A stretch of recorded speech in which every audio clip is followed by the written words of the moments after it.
Good evening, fellow ghouls and specters alike. It's your ghost host with the most, Tiki here. And Blue Dragon 5, And Jacob Weil. here to engage in some haunted holiday hijinks by trudging through the catacombs, dusting off the cobwebs to recount a spooky selection of Halloween classics. So light the jack-o'-lanterns, suit up, and grab the candy dish as we revive and recount tonight's spooky selection and the season finale, The Phantom of the Opera 1925, 100th anniversary. All of the people in this movie are absolutely dead. 100 years! Time! Oh man, no, seriously, I know it's like an old stand-up joke where it's like, oh, do you ever watch old movies and just think like everyone in here is dead? That is absolutely the case. Anyways, If I remember correctly, like one of them actually did like survive until like the late 1900s, almost probably into the 2000s, I think. Carla Lamley, who plays the prima ballerina, she has just a couple scenes. She survived until 2014, and of course, she was, I believe, either the niece or the daughter of Carl Lamley. I think she's the niece. Yeah, I think so too. I think you're right. So, yeah, so that's definitely a pretty good milestone. Yep. All right. So how we all feel about this one, guys? Well, yes, Dragon. go on. You can do it. Tell me what you go. I mean, you can do it too. I know. Just go on. Just tell them about it. Okay. Yeah, just go on. Tell them. All right. I was kind of hoping you would go first, but Well, I know. You always want me to go. I want you to do the legwork. Tell them what you thought. All right. I liked it. There you go. Very insightful. There we go. Well, Dragon hadn't forced me. I would have had a bit more to say. Yeah. We're literally having you go first so we don't talk over your points, Jacob. Yeah. That's kind of the point. Yeah. I think you're missing my point, but go on. All right. Dragon, you want me to go or do you want to go? This is what I get for trying not to hog the line. I know, right? I don't care. I'll go next. So this this was a first proper watch of this for me. I think I'd seen. Okay, cool. So I had seen like the first. I'd seen the unmasking scene. I think I've seen. But there's so many versions of this thing. It's kind of hard to tell which version I saw, which version I didn't. I think I basically saw. I think the one we ended up going with is what I saw. I think I saw like a more black and white version of the unmasking scene. The point being. I remember seeing the Lon Chaney scenes as the Phantom. That's like that was my big takeaway historically with this. But having seen the movie finally, it really feels like the movie is mostly aesthetic, and it's mostly defined by its aesthetic and the villain and the trappings of the silent movie era. Both kind of they kind of help.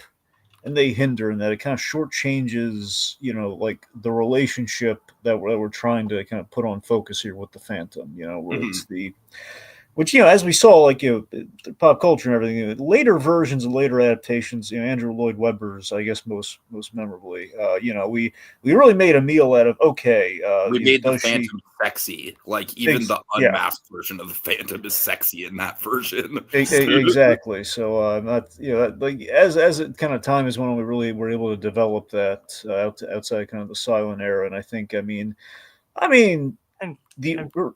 from what I understand, like, Lon Chaney's makeup is actually like very faithful to how he's described in the book. No, that's accurate. I'm saying you're right. It is more like right off the page what we end up getting in this movie. But that's what I'm saying. I think there's like kind of some pros and cons that we get from the original here. I think overall, the narrative that we get in this movie supports like what I had seen with like Lon Chaney scenes from this movie in terms of okay, there's a lot of build up, we have some pretty solid execution on all the Lon Chaney parts of this movie. It's just I feel we shortchanged the relationship because there's only so much we can do within like all the dialogue and all the chemistry kind of being like reduced down to text on the screen.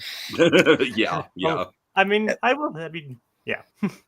Yeah, and that's nothing against like silent movies in general. I know, but because you were seeing like it's what we can convey without words. That's kind of the whole point of the silent movies, and that's coming across. And I think specifically what Chaney's doing, and we'll get there. So, point Chaney definitely delivered and finally sitting down proper with the movie. So overall, I mean, I liked it. I didn't love it though. I'm impressed by Lon Chaney and like seeing that in full context. Like, okay, this definitely, this is why the man is lauded. And not only do I love his son, I love the man himself. But Mhm. it's just not. Let me put it this way: I'm impressed by Lon Chaney, but not enough to, I think, go back and rewatch the full movie like often. Where I think given a choice, I would I go don't really to the think this is a movie that is necessarily designed to be Yeah. like, compulsively rewatchable. That's the thing. Like, I would go back to watch the Chaney scenes from this movie. Like, it was pretty much kind of how I was introduced to it. So that's kind of what I walk away with at the end of this. Where I mean, man, those Chaney scenes were really good. It's just like a lot of waiting, getting there in places. That's kind of where I end up on. And at honestly, least I this- do this think for a version. silent film of the era, it only runs about 80 minutes, but that's still a little on the long side for this era, I think. Yeah, it did. I mean, yeah. It also depends on the frame rate too. Right. Well, I mean, like Jacob, you posted a link in the description, and that link is the version we used. There's like 1,000 different versions of this thing with different frame rates, different tintings. We did the best we could do to find as close to a definitive version. I think if I look, this is a speculative, mind you. I did a little bit of research, but I don't want to call it definitive. I want to say, based on how sound movies used to be done, I want to say like there's no technically there is no audio for this, and any audio that we have is like based on like how the release goes and how like someone's like applying new music to it, or music that's fitting, or music they've like historically have heard was played when the original thing was screened. So it's like I was tempted just to watch the black and white version, but I figured we should all be on the same page, and so. Because I think they like played the live orchestra in the movie theater with the movie, but I think they might have. Who knows? Maybe they had some like the surviving film scores from that applied to it. Jury's out with that kind of thing. But you're right. That's most likely. That makes the most sense. It's most likely what occurred, what the deal was. Yeah. Anyway, So good. Deserved its flowers, but it's not exactly like it's like, oh my god, we got to watch like Bride of Frankenstein every year, kind of good, You see, I thought Bride of Frankenstein, I mean Frankenstein and Frankenstein. I love the original Frankenstein. Okay, why don't you tell them how you felt about this one? Okay, sorry. Just I don't know what over my point. Bride of Frankenstein, where it's like, I just think it was, I don't know. That's a weird one for me. Okay, I just mean Frankenstein and/or Bride of Frankenstein, depending on what your preference may be. Some people prefer Bride, some people for Frankenstein. Heck, some people like Son of Frankenstein more. I definitely like Son of Frankenstein more than Bride of Frankenstein, and that might be a hot take. Personally, I prefer Young Frankenstein. Well, Young Frankenstein is basically Son of Frankenstein, but not played straight. It's actually more Son of Frankenstein. Yeah. That movie is essentially a comedic remake of Son of Frankenstein. There you go. Okay. I mean, I love this, but like with the asterisks, obviously that. Dragon, you're absolutely right. This is not exactly like a compulsively rewatchable thing that you're going to sit down and, really feel compelled to dissect. But I love this as a piece of film history. I mean, obviously it's 100 years old. We're taking a look at it. And it really did it really is impressive to me. Like Hunchback was technically before this, but I feel like Hunchback kind of like retroactively gets kind of lumped in with the monsters just because of the Lon Chaney thing. This I really feel like was the thing that kind of like, obviously it's a silent film, so there's going to be a few differences in approach, but this really did set the standard. This really did kind of like set the blueprint for what a Universal monster movie is, because you have the sympathetic monster, you have the angry mob at the end, you have the gothic architecture, you have the the Beauty and the Beast kind of dynamic, so yeah, I mean, I really, really appreciate it. I'm sure you're going to get into it, Dragon, with the background, but the sets in this movie are just absolutely immaculate, especially for their time. I mean, it literally is like a brick by brick reconstruction of the actual Paris Opera House, which is just kind of staggering how they were able to pull that off. And honestly, I do think the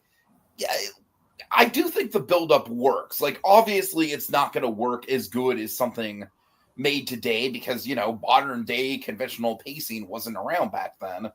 But I do think the buildup works, and I do think that once we see the Phantom, it really does kind of kick into high gear. So I respect this film a hell of a lot. And like I said, it's not necessarily something that I'm going to go back and rewatch every year the same way I'll go back and rewatch Frankenstein every year. I definitely think the original Frankenstein is pretty much the magnum opus of the Universal monster movies.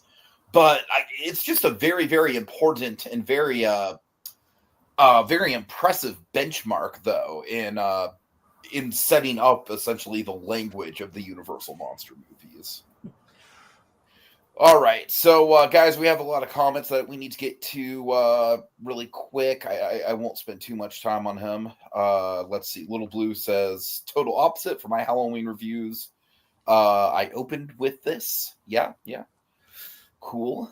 Check out Eli's reviews, guys. He does some really good Halloween reviews on his own channel, Little Blue Productions.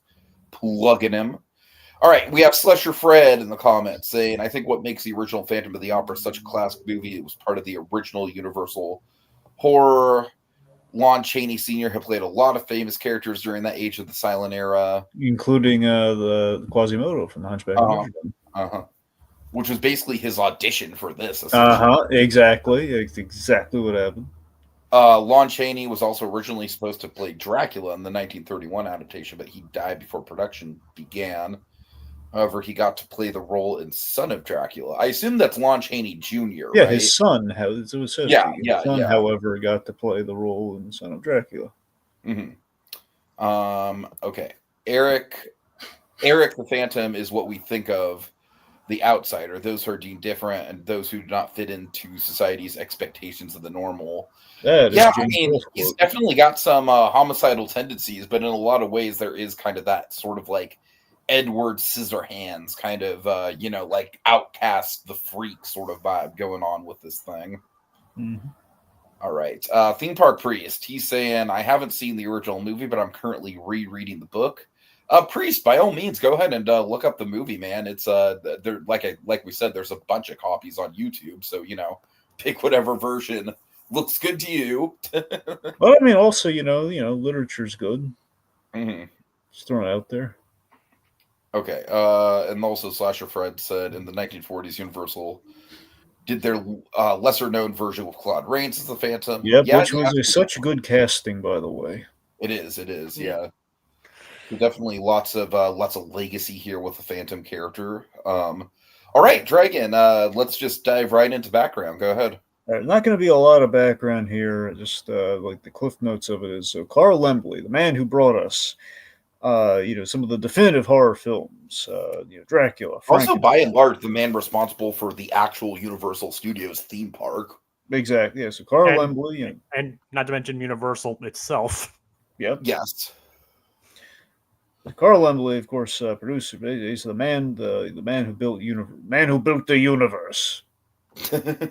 One could say Universal, Dracula, Frankenstein, you name it.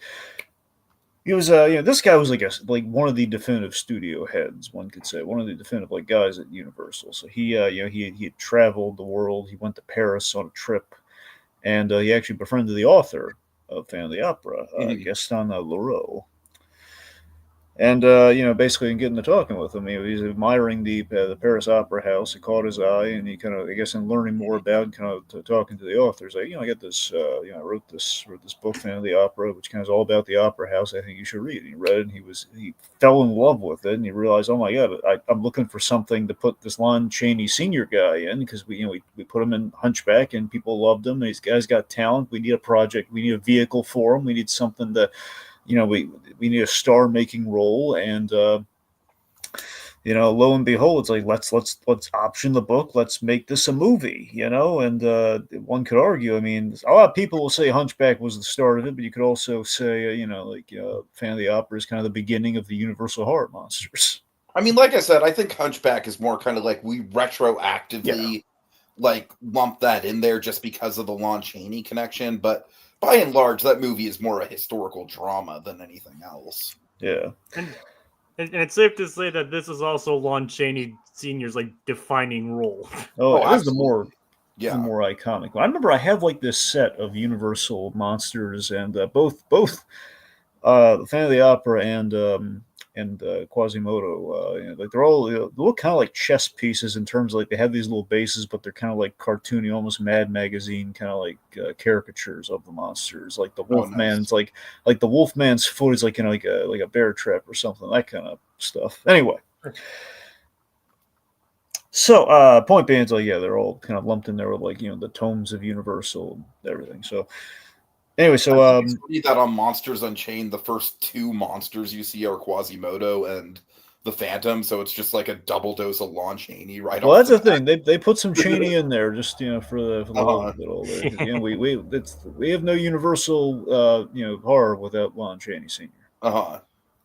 Again, the man was one of the inspirations for Clayface for a reason, kids. And speaking of which, so Chaney, very impressively.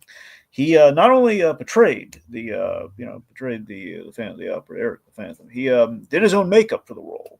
So that's not a mask. I mean, I know he's wearing kind of like a thing over the prosthetic, so it's kind of like a half mask, a masquerade thing. But really, he the actual like unmasked, iconic Phantom face, that was all him. And I mean, it is not to be this.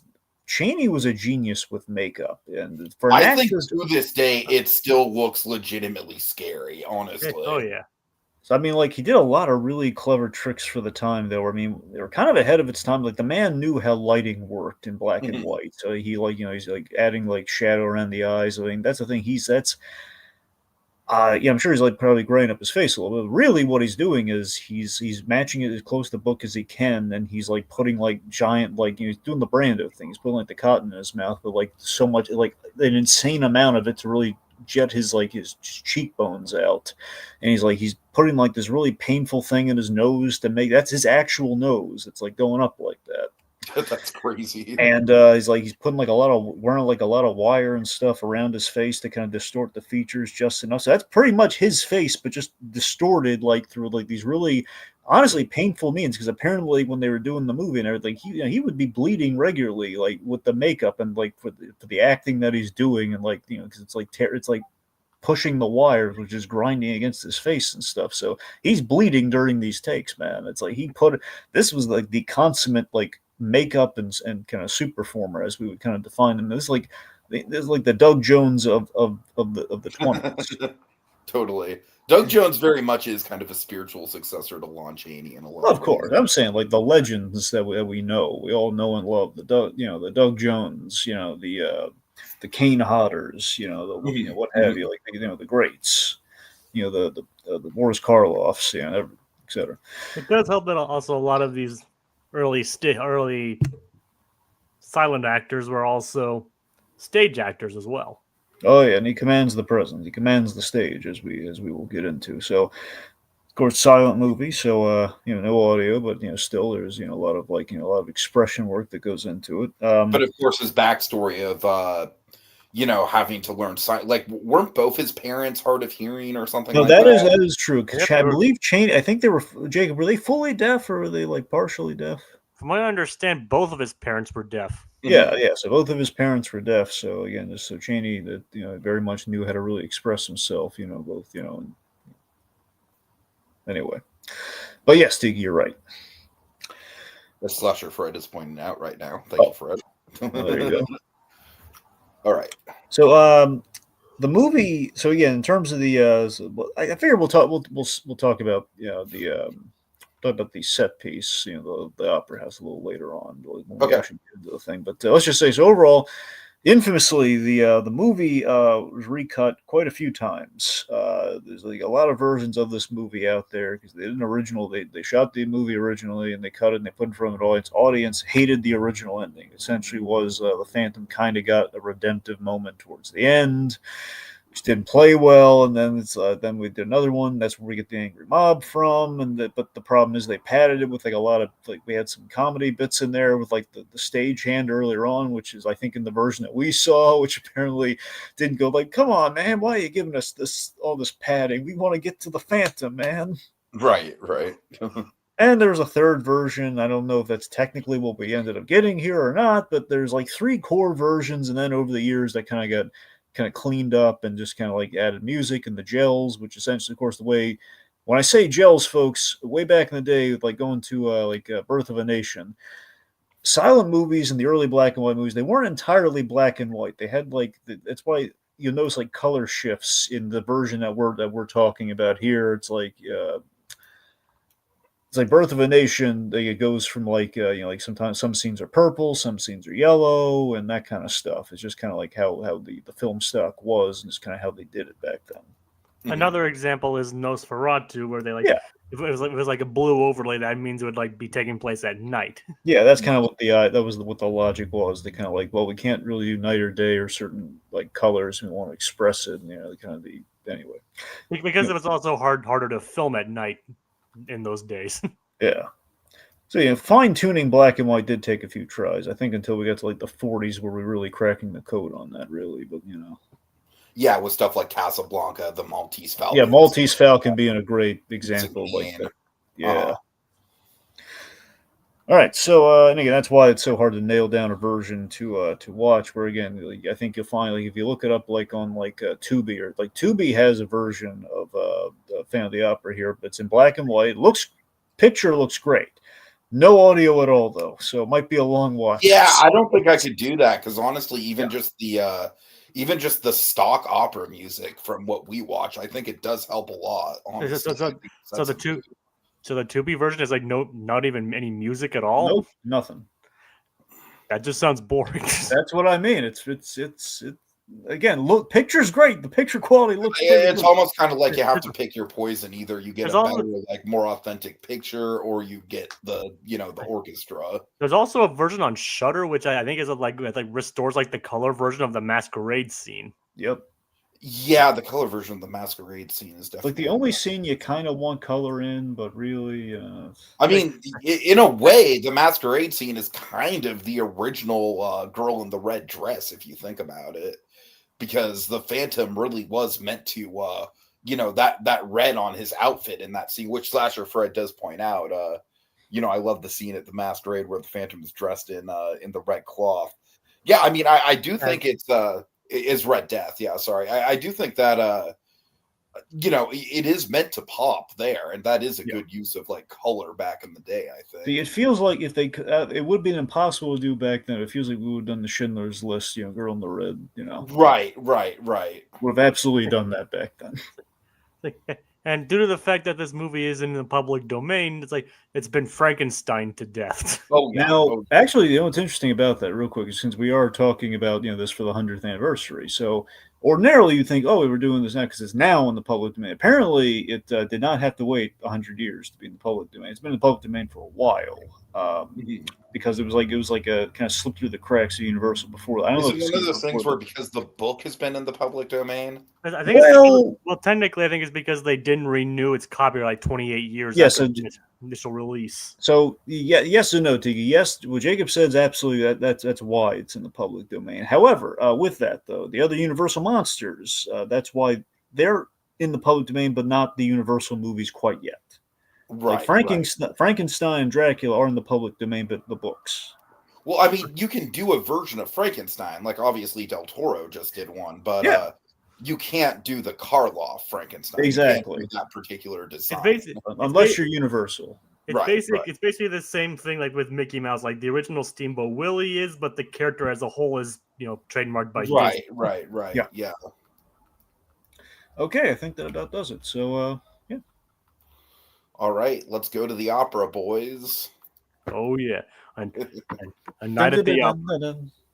All right, so let's talk about that set, dude. Because seriously, that's definitely one of the biggest highlights of the whole thing.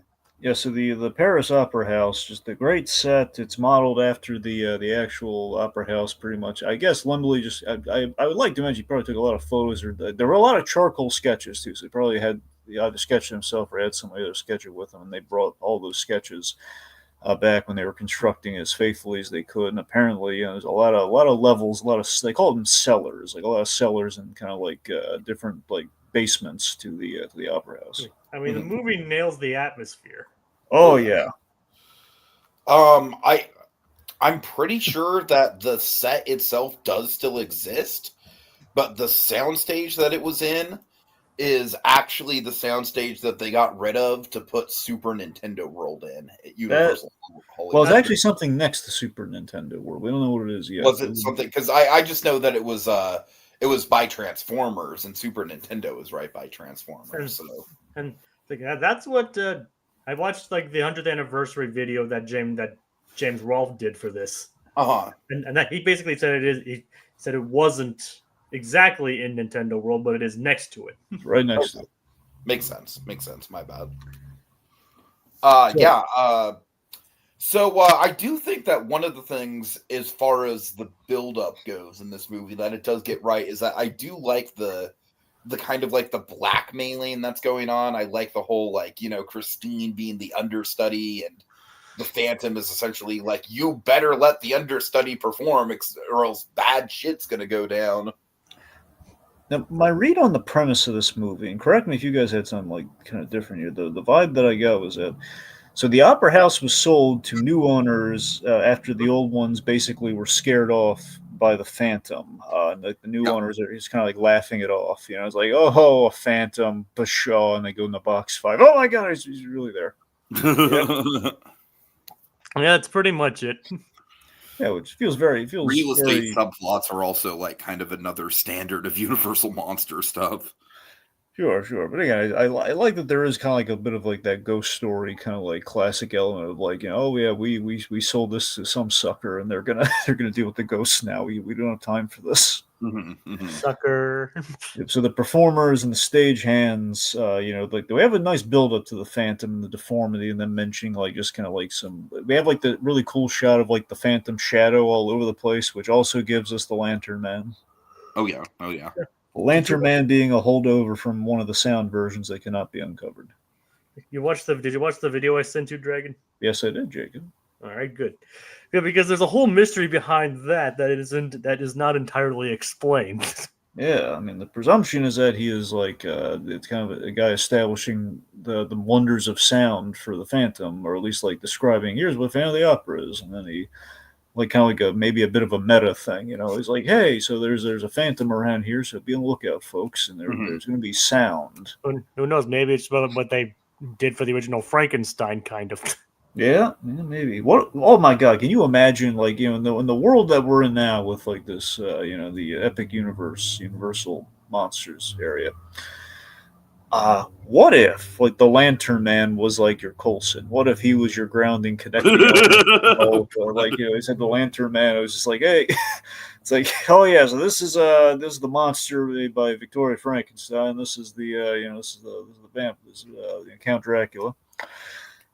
Griffith, he developed a invisibility serum, something like that. Okay, so the original cinematic universe.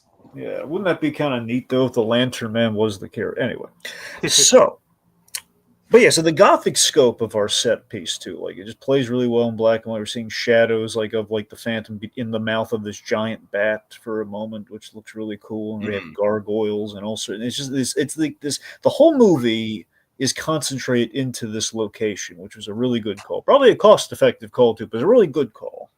it's a bottle movie basically. Yeah, until the very end, where we have to leave. Which honestly, when you say that, it is very impressive. Think about it, because like you don't really consider that, you know what I mean? Because the scope of the set is so big that it's almost kind of like you don't even think about it. Yeah. But technically, it does all take place inside the opera house. Mm-hmm. Oh yeah, or at least underneath it. The biggest thing I took away from the whole opera house setting, and I don't know how intentional this is or not, or like the real place or not, but just it reminds me a lot of like the catacombs in Paris, and it's very much like the dark recesses. That's got to be where they got the inspiration from. It's got to be. Minus the bones. Well, yeah. Well, I mean, there's still death. Yeah, but obviously the actual catacombs in Paris are actually lined with bones. Yeah. The Phantom, he's probably doing other artisanal things with the bones. He's probably making them into like all the furniture and stuff down there. So he's classy. Yeah, I mean, he's making a cane out of like a femur or something. I don't know. Yeah, we've seen Ed Gein do worse. I mean, this guy's probably trying to make some artful pottery out of human remains. I don't know. Like, here's a soup bowl made out of a skull. I don't know. That's gross. Well, it's true though. I know. Yeah, it's creepy, but it's true. Anyway, sometimes truth is stranger than fiction. Yeah, it's also creepier. Okay, so let's see. So conceptually with this movie, I love the idea that the ugly Phantom is falling in love, with with an basically an opera ingenue. Sorry, less that more. I love that the idea of this guy. He's in isolation. He's in this building. He's fallen in love with the music from the wings, which then gives way to him falling in love with like an opera singer. Mm-hmm. Which has some shades of the Quasimodo Hunchback kind of idea, only less just kind of just a singular gypsy, more of just the idea of like what the girl represents. Christine Day. Right. Yeah, and I just so the idea, and this is a thing we ran with in later versions of Phantom of the Opera, which to certain degrees, we went more heavy-handed on, but just the core concept, the idea of like doing a Beauty and the Beast love story. At least that's what we did in later versions, with the Phantom and the girl based on that kind of that mutual interest.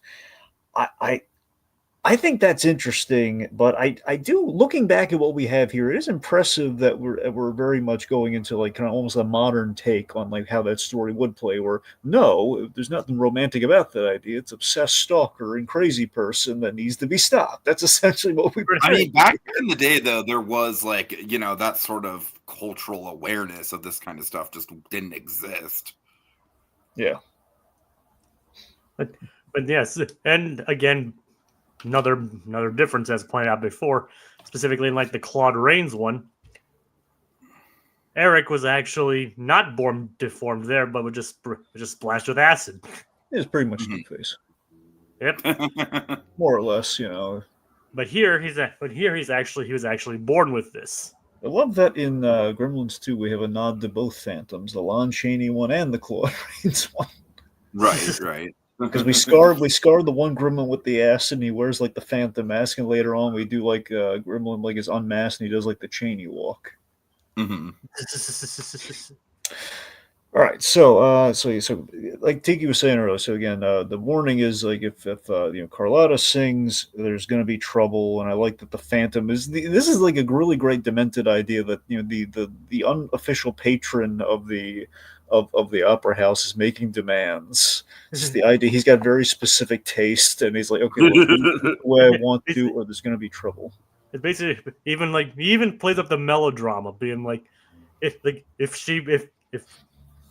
Carlotta sings, this house will have a curse on it. Mm-hmm. Now, our betters, the James Rolfes of the internet, they made a very good point that there are some Joker parallels to the Phantom here, and especially casting Claude Rains in a later version of Phantom of the Opera, I think kind of gives a little bit of weight to that. But I just like the idea that, again, there is kind of a maniacal Joker-esque quality to the Phantom, in the sense of, he has these very specific kind of outlandish demands that he's making, but again with very serious consequences. He's dropping a giant chandelier on people, and he has death traps up the yin yang. He's kind of laughing maniacally. He's very expressive and flamboyant, and there's a lot of Joker-esque kind of bits there. Like his death scene, especially, we'll get to, feels very Joker-esque. Now the giant chandelier, Jacob, I don't know. Maybe you could help me with this. I don't know. Like, correct me if I'm wrong, but it's supposed to, like, they changed that up in the Broadway show, because I believe it's like towards the climax of the Broadway show, or is it the Act 1 finale of the Broadway show? Jacob, do you have any idea? Unfortunately, I've never actually seen the Broadway show. Mm-hmm. And I mean, I would like to. I know it's going on tour again sometime soon. Unfortunately, it's not coming to my state, but I'm hoping that eventually it does and I can see it. I haven't listened to the soundtrack either, so unfortunately, I cannot definitively say where the chandelier scene takes place. I haven't seen the movie. I'll have to look into that, because like, it's obviously like a big defining set piece of that show, like an iconic, like probably one of the most iconic set pieces in all of Broadway history, I would say. But you would think that it'd be like something that they would say towards the end, but it could also be an Act 1 climax sort of thing. Yeah, I haven't seen the movie adaptation of that either, so I can't say. But so unfortunately, I don't know. All right, my bad. But if it follows the same structure as this, it might be an Act 1. I could see, because roughly, if it follows the same structure as this, I could see it roughly being the Act 1 finale. I mean, that's just an educated guess, as I said.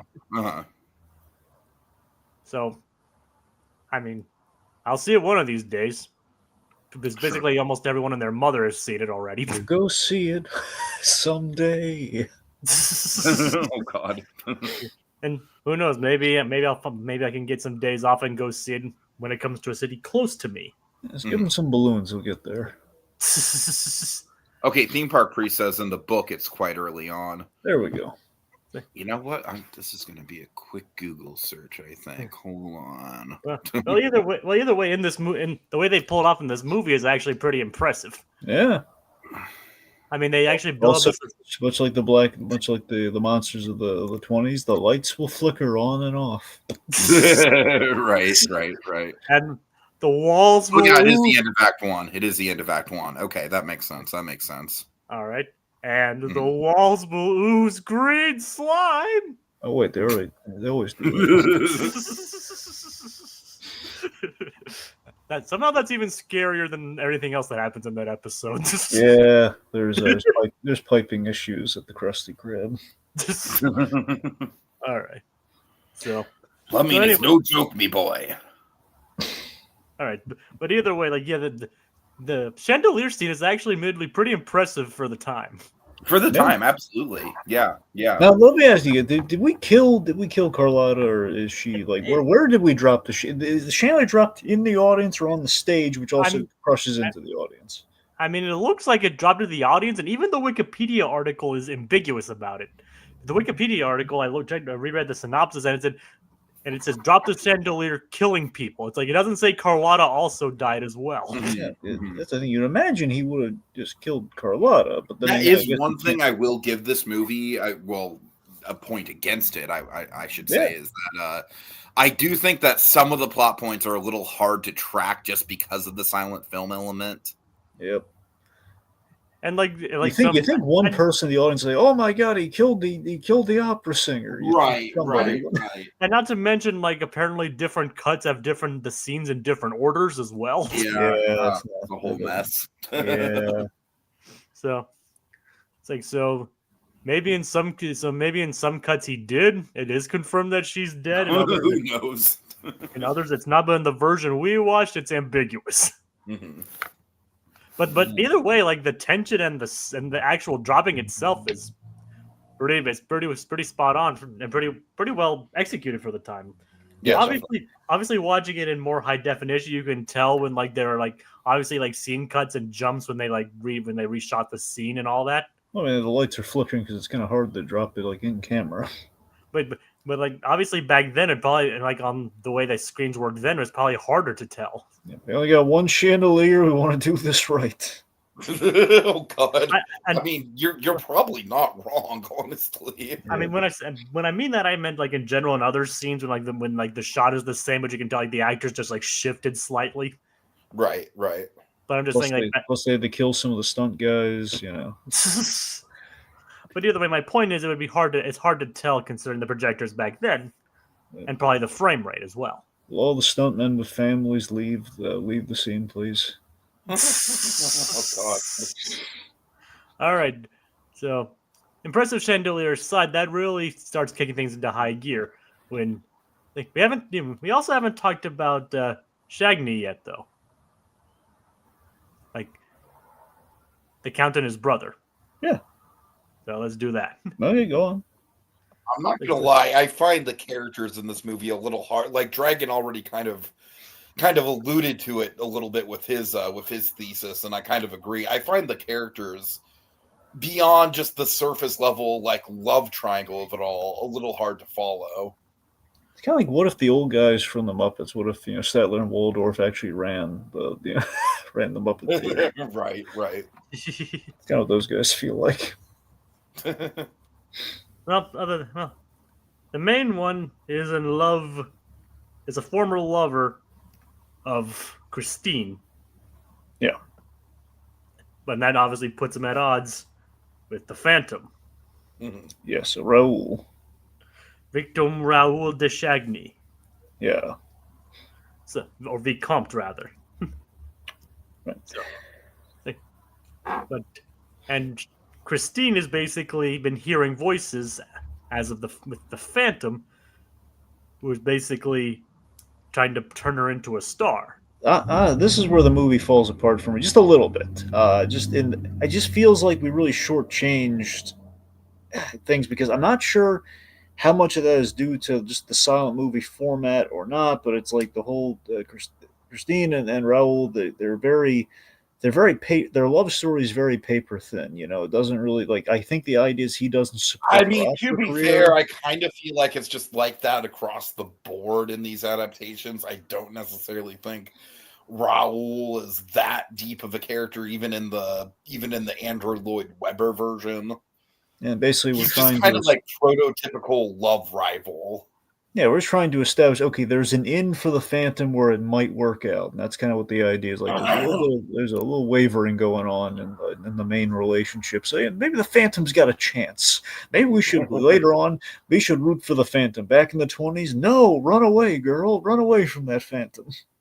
Right. But anyway, so it's very the way it plays just in the silent movie format, or the way it plays just kind of in our plotting here, is it just seems like she's very easily swayed by the unseen vocal coach, and we don't know how much time's really passing before she actually sees the guy.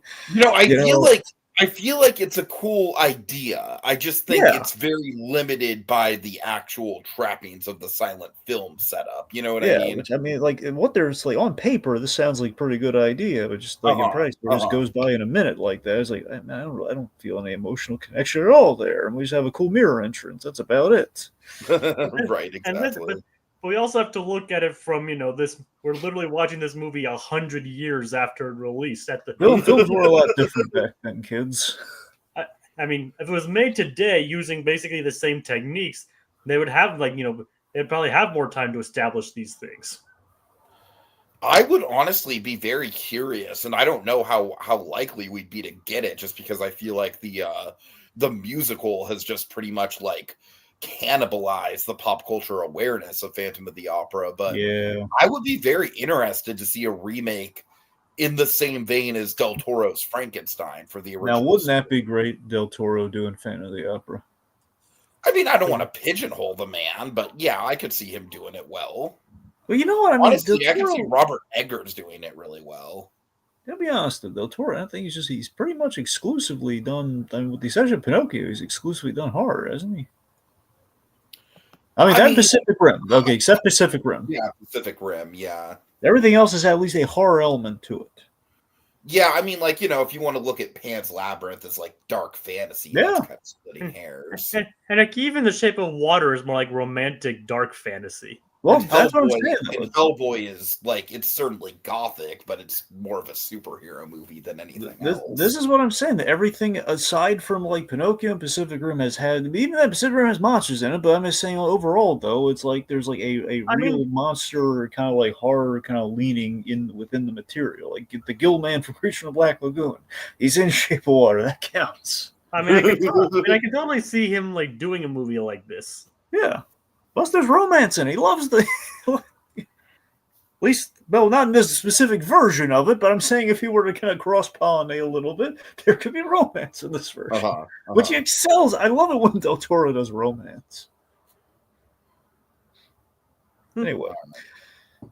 I was throwing it out there anyway. But you're right. Del Toro's got a very full dance card, though. I mean, technically he's already done, like, several classic Universal monsters already. Yeah, that's what I'm saying. I don't want to see him just like, I don't want to see his whole career just be like, all right, Guillermo, what Universal monster are you going to remake next? That's a very fair point. I will say this though, I mean, the part of it is going to be very silly visuals. Imagine Guillermo del Toro at like a school dance or something. He's wearing like a tuxedo, like a little red rose or something on. And you have all these franchises there, but people holding scripts, waiting to like.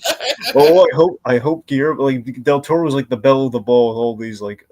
I was like, please remake our movie, Guillermo. Come on, dance with us. That is one reason why I included that question in the recent debate. Yep.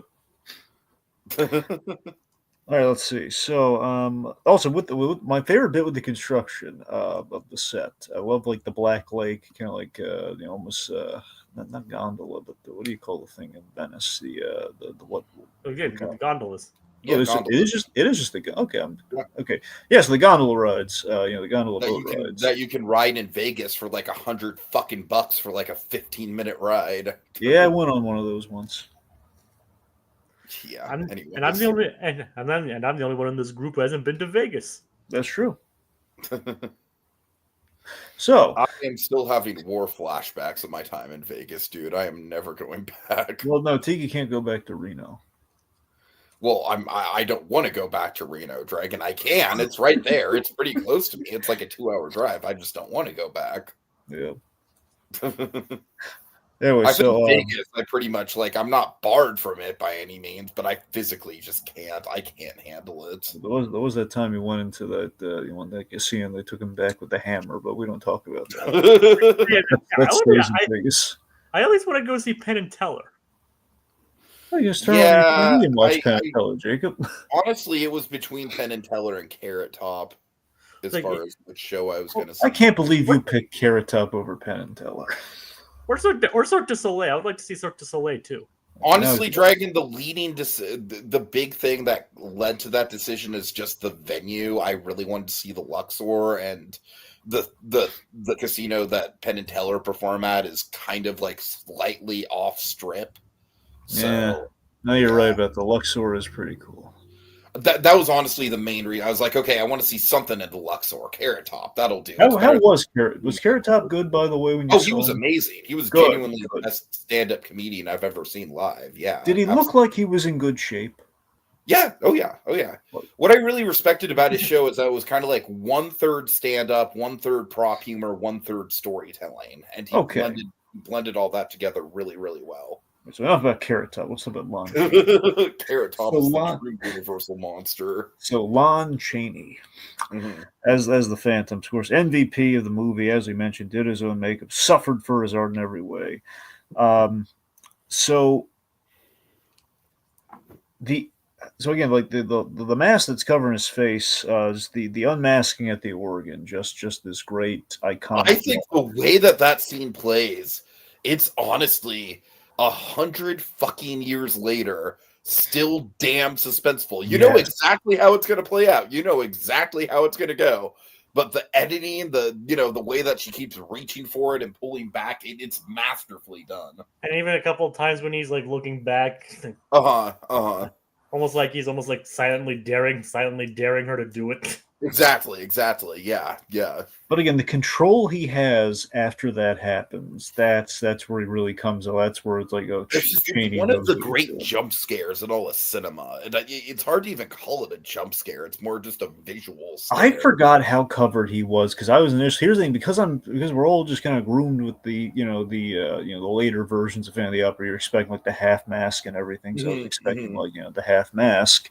I will say I'm not a fan of the mask in this movie. I don't think it looks that very is good.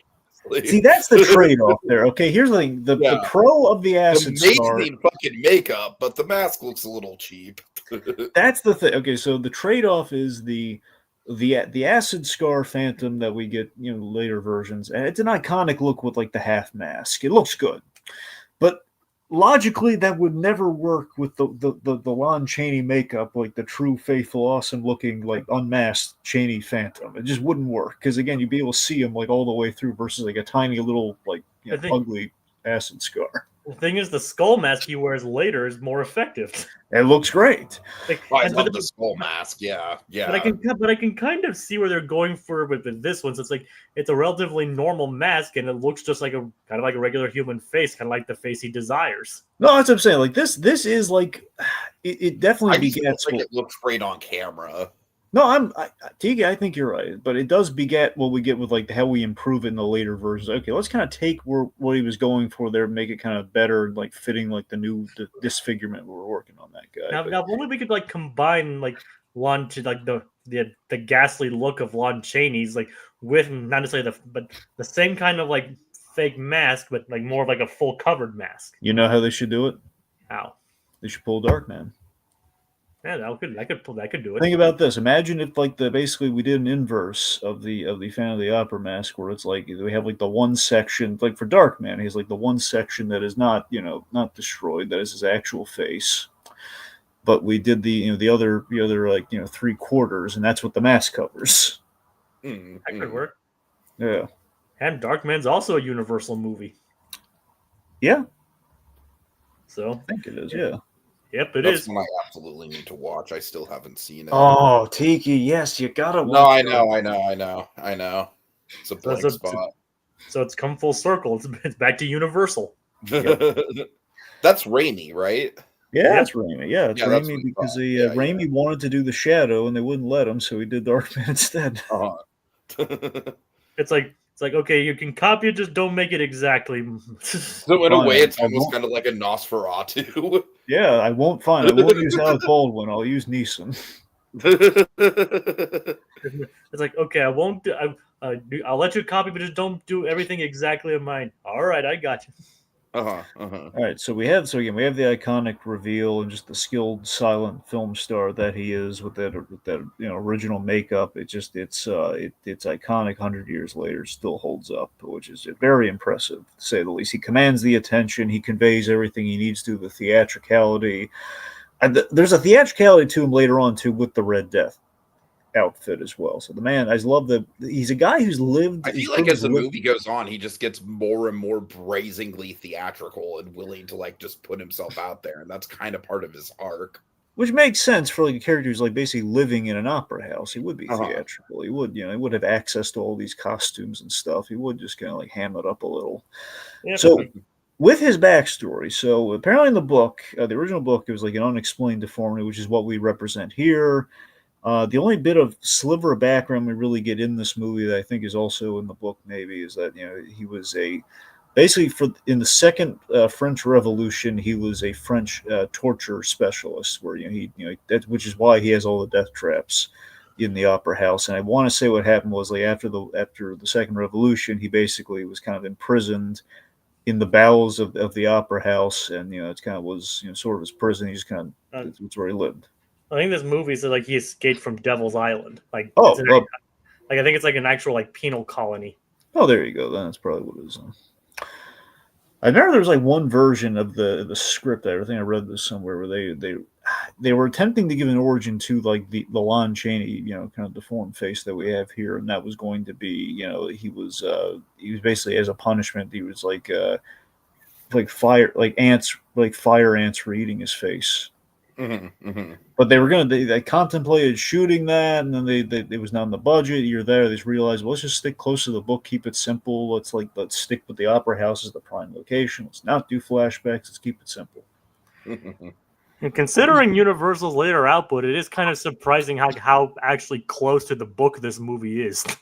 Oh yeah. Oh yeah. Oh my God. The fucking Frankenstein movie might as well just not be based on the book at all. I love it. I love that movie with all my heart, but it is nowhere close to the book. It goes to show you that sometimes having an adaptation that is far different than the source material can still be pretty good. Well, I mean, look at The Shining. Yeah. Oh, Stephen King tried to actually, he did that TV movie and it sucked, and it was like way closer to the book. Yep. Stanley Kubrick. That's all I'm going to say about that. That's basically all you need. Never hurts having Kubrick in your corner. Nope. All right, so after the unmasking, we have kind of our Beauty and the Beast-esque deal, which you think, again, it's a great opportunity for change in terms of like where our story could go here, where it's like, I love the idea. The Phantom here says, look, yeah, sure, I'm going to grant you your freedom on the condition of just like, look, don't see Raoul again. Don't see him again. I'll trust you. Like to roam about, do whatever you want. Just don't see him. Don't let me catch you seeing him again. And what does she immediately do? She sees Raoul. She really does not, could you wait until you're at least outside of the opera house? I know, right? Like, that is very short-sighted on her part. Or maybe just write it all in the note and then just like, look, it's me. I'm in a bind. Yes, up the carriage, man. The note is like, the note even is like, the Phantom said I shouldn't see you, but let's dance together at the masquerade. It's like, oh, come on, Christine. By the way, when they were shooting this, so Chaney actually he apologized for it after the takes and everything, but apparently he really did terrify this poor. This poor girl was barely an actress, by the way, the one who plays Christine. So she did not really stay with the business after. I don't know if it was just after this movie or not. It's not that she was traumatized after the movie; just she didn't really have silent film stars. Especially female silent film stars, they did not really have like a long-going track record where there was a thing where a lot of them were just kind of like, it's like what we saw in the Chaplin movie. You find a girl on the street, you put her in the movie, and sometimes it'll stick, sometimes it won't. That's kind of what happened. Sure, right. So she, so that's the thing. So basically, Chaney would really terrify the poor girl, but then he would like, okay, no, sorry. He was very polite about it, but still, he would have to really. He did the Kubrick thing. He did the the Shelley Duvall thing. Mm-hmm. Yeah. Go crazy. But I mean, yes, but with it, I think it was a little bit more congenial about it afterwards. But yes, don't mind if I do.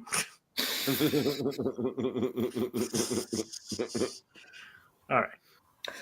Anyway, yeah. So, but you're right. So, He's we try and she goes to Raoul instantly and says, "Look, after I do this performance, let's get out of here." She could have just gone out with him and just left without doing the performance. In hindsight, yes. In hindsight, she really could have. But she probably just wanted to career-focused woman. Give her a break. I mean, I know, but I mean, I'm not decrying that. That's actually good. It's not a bad thing, but priorities. Right.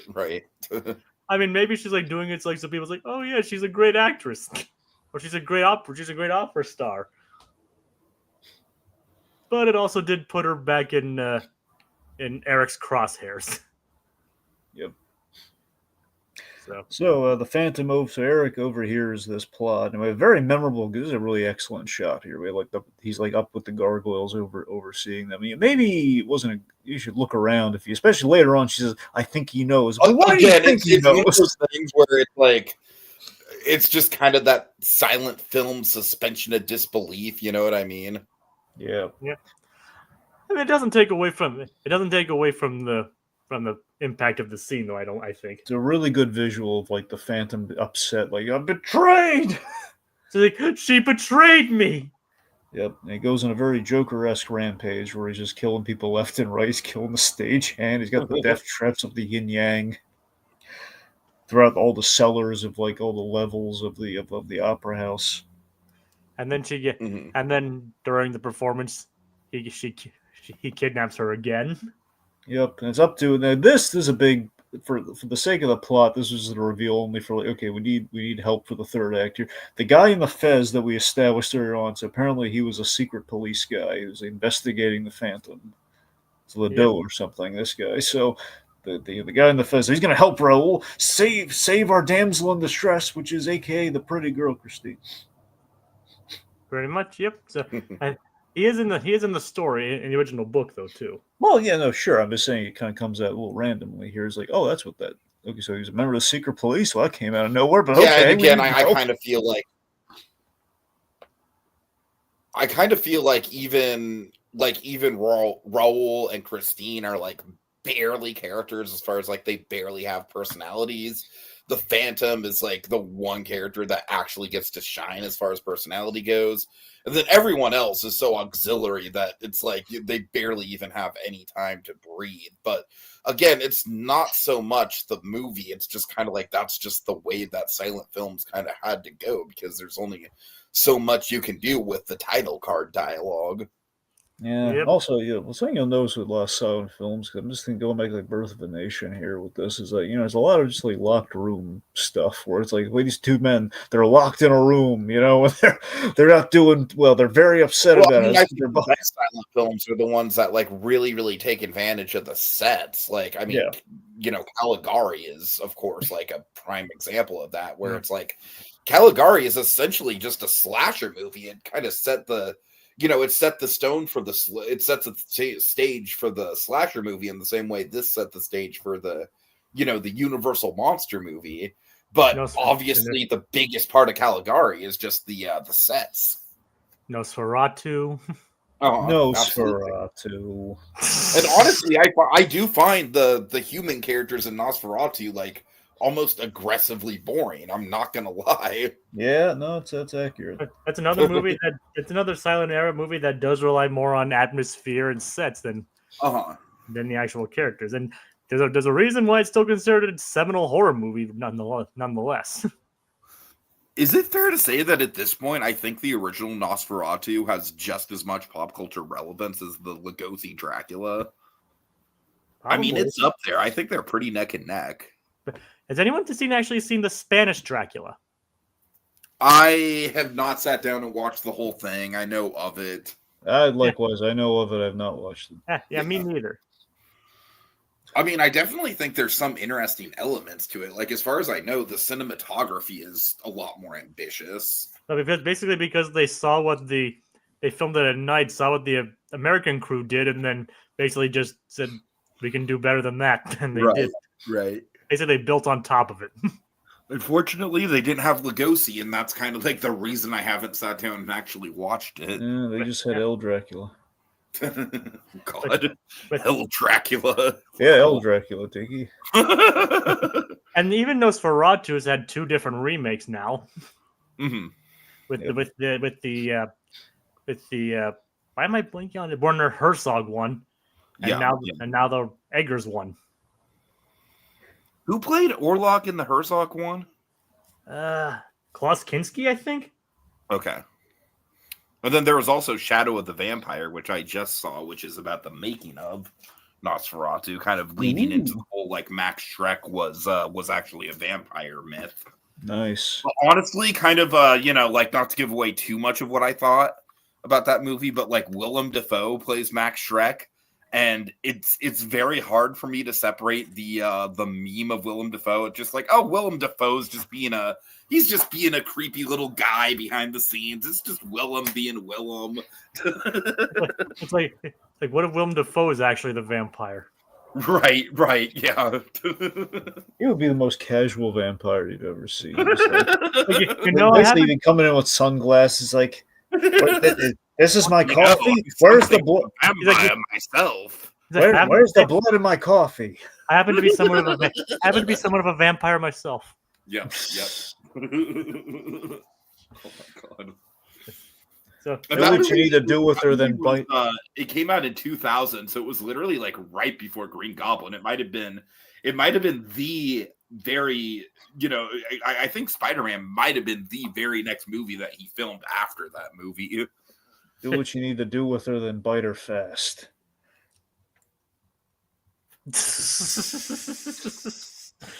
All right.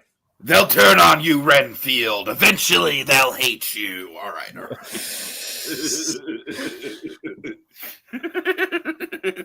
Okay, then. So out am I? All right. Anyway, I'm just gonna go through all the iconic goblin. well, now that you really pissed me off. All right, so real quick, I just want to get this in here. Another aside, but it's actually relevant though. The gondola. Eli says it was Shadow of the Vampire that landed him the role of Green Goblin. Yeah, not surprised. Definitely not surprised there. So with the gondola, I just want to mention with the gondola, reminds me of like there's this neat nod to Phantom of the Opera in the Addams Family, where it's Gomez, who was of course played by Raul Julia, not Raul, but Raul Julia. Another Raul, yeah. Yep. As he's like singing the opera music while he's like riding the gondola with Fester to the vault in the Addams Family, which is a really beautiful moment that does replicate like Phantom of the Opera like very well. It's really good. Oh, sure. Just want to throw that in there anyway, because I'll never be able to mention that again. So, so let's see. The point being, to me, with the pacing, yet again, we really drag out the guys in the death traps and like the cross-cutting between the Phantom scaring, but it does get a little reductive. Okay, Phantom scares the girl. Guys are still like trying to look for the girl. They're in like a separate room. May or may not be in a death trap. And he has this thing like you turn that, and we turn the that scorpion and the grasshopper. Yes, they basically turn one, the water drops. Turn the other one, the opera house goes up in flames. And we see all these powder kegs of gunpowder. Yep. Ends up flooding the chamber. This is where they kind of lose me in terms of what the logic was here. Where the issue I think is okay, so one's going to blow up, the other one's just going to drown. So either way, they're screwed. It seems like so. The whole thing of like, I'll marry you if you don't kill them, and then flooding the chamber. It's like, well, then it's like another deal on top of the original deal. What is happening? It's like I have altered the deal. Do not pray. Alter it further. Pray I don't alter it further. Yes. Yes. So then, basically, so everyone survives, but then we just kind of run everyone out into the angry mob climax. So this is actually our first. This might be our first angry mob pre-Frankenstein. So that's what I'm saying. That it really does kind of like set a big precedent there. Yeah. They got torches. So the Phantom. This is a really good climb. No pitchforks though. Well, they had to build to that, Jacob. And right now, it's just setting people on fire. We need to stab them yet. Yep. So I love this climax here. Is this crazy thing? The Phantom is like driving this carriage with Christine in tow. I mean, does it make a lot of sense? Maybe not, but it looks cool. And she just jumps from them. We topple the carriage over. That's a pretty impressive stunt for the time. Yep. At least the horses were okay. Now well, you're right. Well, then again, it might not be a certainty. Maybe that horse isn't great. I mean, what do you think? Did the horse just didn't topple over too, right? No, the horse stayed upright. Okay, there. The horse is fine then. All right, that's good. You're right, though. We could have easily hurt that horse back in the olden days. Thankfully, we didn't hear. So and that horse is definitely dead too. Well, it's Bojack's ancestor. Well, yeah, Jacob, that's a pretty fair assessment of the lifespan of a horse. Yes. Oh, that was kind of my point. Yeah. It's in a bottle somewhere. I have a confession to make. I'm not a man. I'm a horse. God, you're a horse. I'm not a horse. I'm a broom. All right. Anyways. And then if you listen, you can hear Tiki getting older when he says that. The Phantom sees Christine on the ground, but then sees the mob chasing after him and decides to flee. So that moment right there, Jacob, to me, I love that moment because it's giving the Phantom a choice that says all about what this relationship truly was. Right? An opportunity to, okay, do you really care about the girl that you just basically endangered and she could be dead for all you know? Or do you take the opportunity to escape? And that's what he did. He escaped. He fled the scene. That just says a choice that says all about who this character was at his core. Mm-hmm, mm-hmm. And then he's chased down down near the water, near the River Seine. Now, am I crazy? It looked like he was like faking a grenade. The kind of like just fake out the crowd for a moment there, and it's like on a whim is like, nope, no grenade, I got you. It's a very Joker-like moment of like, my boy up, just gonna have that, and they beat him up, and then they drown him. A little bit, yeah, I could see that. Yep.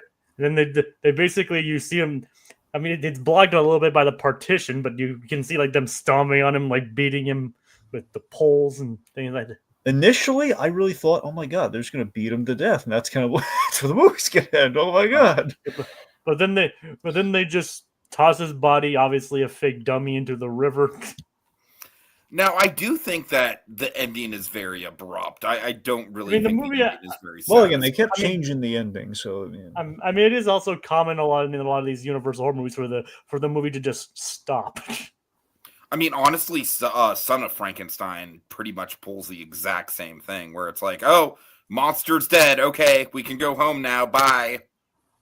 This is before they came up with the hand, coming up from the ground idea. Like, it's alive still. It's like, so the movie, so that's probably another precedent this movie set for the movie just, stop. No sequels. And again, it is also the rare Universal movie not to have a sequel. Yeah, yep. Yeah. Let's imagine the Phantom hobbling says, I want more opera. What's opera, Doc? Even Dracula had a direct sequel. Yeah. Pretty much they all at least had one sequel, right? Oh, yeah. Well, the Invisible Man had basically a reboot every time. Yeah. Right. Yeah. Hey, but Phantom of the Opera? Nope. Got remade. Although it did have the Broadway classic Love Never Dies. We all love Love Never Dies, right? I've never 10 years old. This is why Maxwell Sheffield hates Andrew Lloyd Webber, by the way. No, he hates him for cats, but that's not there. Hal, it's about cats. I haven't listened to that one either. Yeah, cats I know pretty much exclusively from the fucking dumpster fire movie. I mean, Andrew Lloyd Webber is a good musician and he's good at what he does, but he does have some misfires here and there. No, you're right. Yeah, I was say it's like there's this hilarious running gag in that nanny that Maxwell Sheffield kept saying no to all the opportunities that made Andrew Lloyd Webber millions, and it was always like his rival. The Maxwell Sheffield, the gag was Sheffield said no to cats when Andrew Lloyd Webber then picked it up from there. It's like, well, made a mint on cats in the 90s. Even Hey Arnold, go on. Yeah, Hey Arnold, we do rats. Yeah, which still cracks me up every time I think about it. It's one of the great father-daughter moments in Hey Arnold too, just the two of them mocking rats. Oh yeah, absolutely. Just like this bonding moment, they could have been wrestling and said, "No, we're going to see rats," because he read the wrong end the wrong side of the magazine clipping. It's like, yeah, we're going to see, which is just hilarious when you think about that. Oh god, of all the misunderstandings they have, is like there's two sides. A very Frasier-esque misunderstanding, and I love it. Mm-hmm. Rats. Well, rats. So the Phantom sleeping with the fishes. Yep. Yeah. The end. Yeah, that's it. Yeah. Or fini, as the movie says. Fini, yes. Fini. Fini. Because the Paris Opera House. Yes. It's not American Opera House. It's in France. Thank you, Dragon. Thank you. All right. See, they say I don't really instead of the end. I don't really have a ton of final thoughts outside of what we've already said, but obviously, I do think that this, look, is this like a compulsively watchable movie? No, not really. But if you're grading on a curve, I think it's absolutely one of the black, white, silent movies that. Keep in mind, I haven't seen a lot of Chaplin. Chaplin is honestly, black and white silent comedies in general are kind of a blank spot for me, honestly. So it's as far as comedies go, I don't know. I'm sure there's probably some Chaplin stuff, some Laurel and Hardy stuff that's really, really good. But just as far as like just being a a drama horror movie kind of thing, this just it absolutely has its problems. It's absolutely limited by the medium it's in, but I still think it does hold up. I still think it has a lot of merit. Like obviously, a lot of it is carried by Lon Chaney and the production design, but I think those two elements just do in fact carry it quite a long way, and I think it's still a pretty groundbreaking movie, and as we already kind of assessed, it very much set the stage for pretty much everything that was to come from the Universal monster. So very, very important movie in the history of cinema. This movie is undoubtedly like one of maybe not the defining role, but definitely one of the defining roles for Lon Chaney. Definitely, like not in terms of makeup, his performance, his theatricality, basically showing that he had what it takes to be a great leading star. I mean, I think it's fair to say that this is his defining role. I think that's fair to say. I mean, there's like also like London After Midnight as far as like lost movies go. Right. It's like, but as far as like movies that have survived and stood the test of time, this one I'd probably say is probably like his crown jewel. Mm-hmm, and yeah, he technically is also like an uncredited director on this too, from my understanding. Yeah, because there were all the the re-edits and everything. Somebody had to take over, and I think Chaney might have been a thing where only he could really direct himself. I think so. And technically, this discussion is like currently 3 minutes. As of right now, 3 minutes shorter than the version that we watched. Okay, well, you know what? Let's fill up those 3 minutes with some comments. Dragon's closing thoughts first, though. Oh yeah, go ahead. I mean, look, man, this movie lives and dies by Lon Chaney Sr. And I mean, my God, he put a lot of life in this thing. I mean, Chaney delivered. It's still I think relevant 100 years later. I mean, everyone's always going to like the musical version of Phantom of the Opera, but you know what? There's something to be said for like the look on that guy's face when we take that mask off and the ambiance. And I mean, we kind of glazed it a little bit over we talked about it a little bit, the Red Death scene too. I mean, there's like a lot of menace. There's a lot of, again, there's just, the man commands a screen without a word of dialogue said. And I think it really does just kind of come across like what he was able to convey. And like Phantom of the Opera, again, like an opera, it's all about, even though we don't really have any singing in the movie, it is about the ambiance and the prestige of the stage and everything that we can really, it builds an experience, not the most cohesive or like maybe the most memorable story wise of the Universal, monster movies, but it is, it's the house that Chaney built, man. It's a great tribute to the actor that's still like it paved the way for a lot of things. So it's a very important movie. It's interesting going back to where it's like one of the original like like kind of the bricks and the kind of the house that is Universal. So it's pivotal for sure. All right, so we just got a couple comments I want to highlight here. Let's see. Slasher Fred says, I think what makes the silent horror movies so very popular is the use of musical score, because when talkies began, they lacked the musical score. So, yeah, definitely. We got Teddy. He's saying movies from the 1920s are a whole vibe, bro. And yeah, indeed they are. I wish when movie posters had such color. And yeah, seriously, this is an awesome poster that we have here. Very, very striking. All right. I made sure to get a good one for this.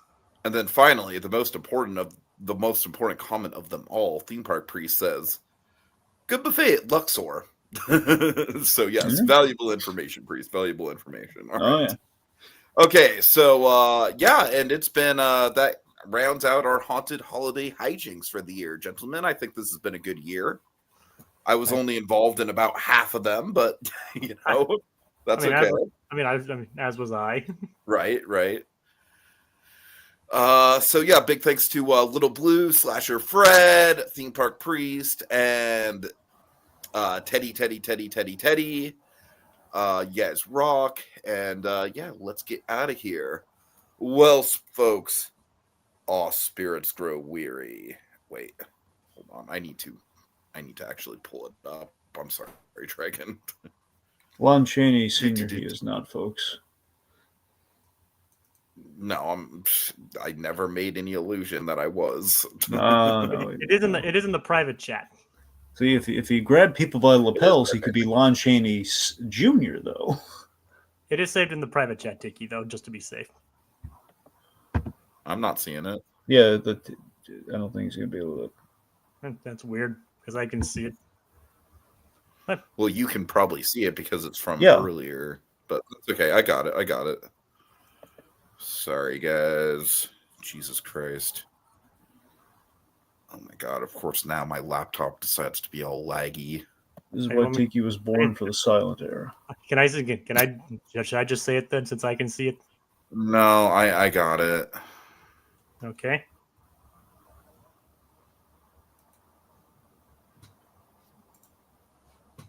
Oh my God! Where? Okay, fine, Jacob. Yeah, sure. I'm sorry. And that's the end of tonight's spooky selection, and our spirits grow weary, but they'll be stronger than ever next year as we engage in even more haunted holiday hijinks.